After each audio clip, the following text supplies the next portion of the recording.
Let's bring in Darren Jones into the conversation now. He's the Chief Secretary to the Treasury for the Shadow Front Bench. He's Rachel Reeves' deputy, effectively. Mr Jones, lovely to see you this morning. Not sure if you were able to hear what Mr Hunt was saying there. Let's talk about Labour's Better Off plan. I've got this press release in front of me, Mr Jones. You're saying that, first of all, you'd make people better off by £500 a year by insulating homes to make them more energy efficient. I can't quite understand the maths behind that, Mr Jones. Who's paying for the homes to be insulated? Well, good morning. The £500 a year saving doesn't come actually from the Labour Party. It comes from the energy company E.ON in evidence that they submitted to Parliament, because obviously if you are able to insulate your home, the heat that you produce, predominantly via a gas boiler, but maybe via this other means, stays in your house for longer and you use less energy, and that bills low. But you're saying that the taxpayer themselves will have to put the initial outlay for the insulation, that they're paying for the insulation in order to save £500 further down the line? It will depend on your circumstances. So the government already is doing insulation work in council houses, for example, and housing association houses. We think they should be doing more of that more quickly, but that's already existing. You're also saying that people can save £900 a year by building cheaper, cleaner power across the country through the creation of Great British Energy. Again, how much is the creation of Great British Energy going to cost, Mr Jones? Well, again, it depends on the type of technology. But what we do know from the past year is that if you're relying on importing gas, fossil fuels from countries overseas where there could be war or other things that happen, the price can go through the roof. That's why people's energy bills have been so expensive in the past year. Whereas if you have energy based here in the United Kingdom that's renewable, that maybe is nuclear, the price is more stable, it's lower. I get all that. No, I understand. But how are you going to pay for the cost of building cheaper, cleaner power across the country, and how much will it cost? Well, let me give you some illustrative examples. Nuclear, for example, is an important part of the energy mix. Hinkley Point C has been paid for under the existing government. They've put some investment into Sizewell C. The rest of that money will have to be private sector investment. That's an example of where in the Labour But have you got a price tag on how much this costs, though? If Labour are in power, how much are they going to set aside for the Great British Energy project? Oh, I see. But Camilla, what I can't do is give you a per project price for per technology across the country. But has it been costed? All of our policies are costed, but what GB Energy is a publicly owned company that will do deals with the private sector under a Labour government to ensure that we're building as much homegrown energy as possible. OK, you've also promised in this press release a crackdown on unfair car insurance practices like subscription traps and unfair postcode pricing. You're saying that motorists will save £400 a year, but surely motorists are being charged more for their insurance because of the rising cost of claims, the rising cost of repairs and indeed labour shortages. So what difference will it make if you do something about auto renewal?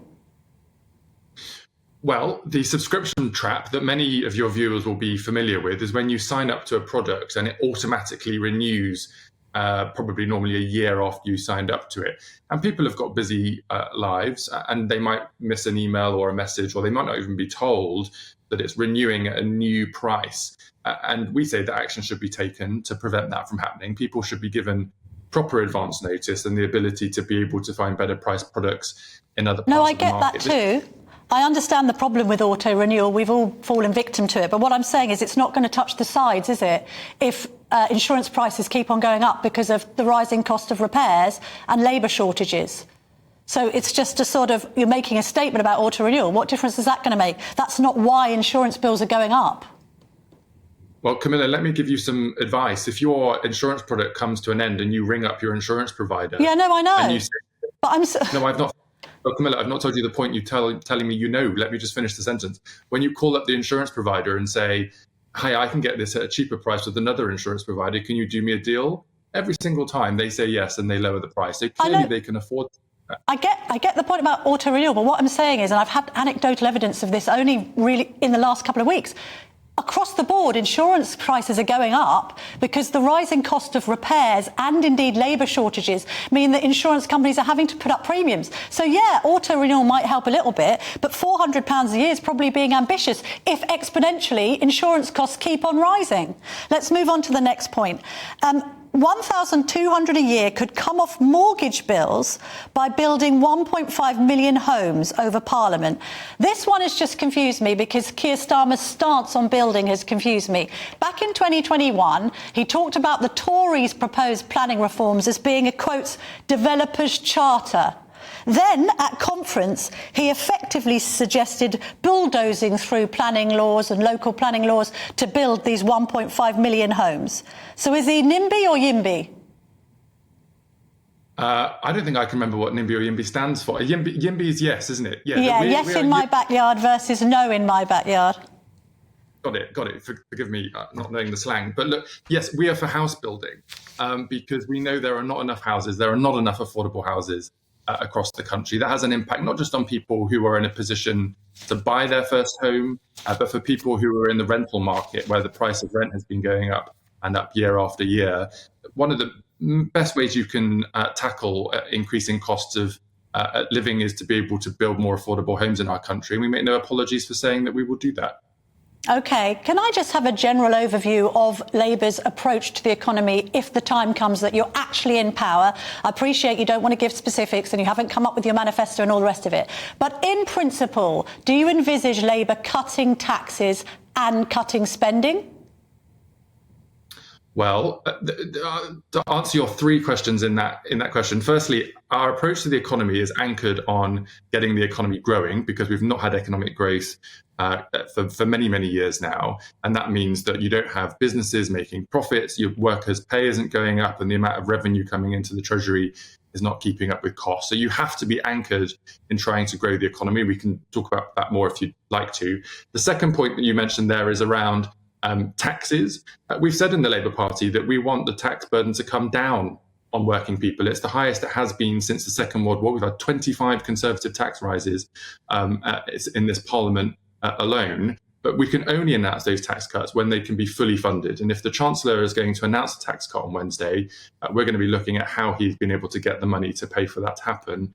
And the third part of your question, which was around public sector spending, one of the key things there is that even though the Chancellor has been taking more money from us than ever before, all of our public services are on their knees. So there's a huge question about how we reform and modernise our public services so that they are better for people that rely on them, but that they're also more cost effective to run in the long run. And on all three of those issues, public sector reform, tax and growing the economy, these are difficult, complicated issues. The Tories have clearly run out of energy and run out of steam. And that's why we're confident that an incoming Labour government with new ideas and new energy will be able to turn that around. Because, of course, Rachel Reeves has had to slightly water down your green prosperity pledge. That's $28 billion for 5 years for this new green prosperity plan. She said she had to water that down because of the current economic climate, or the climate you might inherit next year. But at the same time, of course, $28 billion over the course of 5 years is adding a lot of money to the national debt, isn't it? How is that affordable if you're worried about how you're going to balance up the idea of tax cuts and indeed spending cuts with a pledge of that magnitude? Sure. So all of our plans are subject to our fiscal rules. That's why Rachel has said that after Liz Truss and Kwasi Kwarteng crashed the economy and the cost of borrowing went through the roof, we would have to be more constrained in what we would be able to do in government. That's as a consequence of the Conservatives' failure on the economy. The second thing to say is there is a difference between what the Conservatives have done in government, which is to take on debt to cover up their failure because they can't get the economy growing and they can't fix our public services. That is different to our green prosperity plan, which is where we are investing alongside business. And we think that for every £1 of taxpayers' money, we can get £3 out of the private sector to build the infrastructure, the energy infrastructure, the jobs of tomorrow, because that will help get the economy growing. And in the long run, that investment will then be paid off by the private sector through the taxes that they contribute to the Treasury as a consequence of having a profitable business in our country in an economy that is growing. But you're not going to be worried about that level of borrowing when it doesn't look like interest rates are going to come down anytime soon. I appreciate who you're attributing blame to for them going up in the first place. But at the moment, we've got the Bank of England and other experts talking about that 5% rate flatlining for some time to come. Therefore, it's not going to be cheap to borrow this 28 billion a year. Yeah, as I said, they're all subject to our fiscal rules, and we don't know what the economic environment will be at the point that the election is called next year, and we'll need to see what it looks like then. But all of our policies, I should say, are fully costed and subject to our fiscal rules. Everything we do will be done responsibly. OK, Darren Jones, thank you very much indeed for joining me this morning.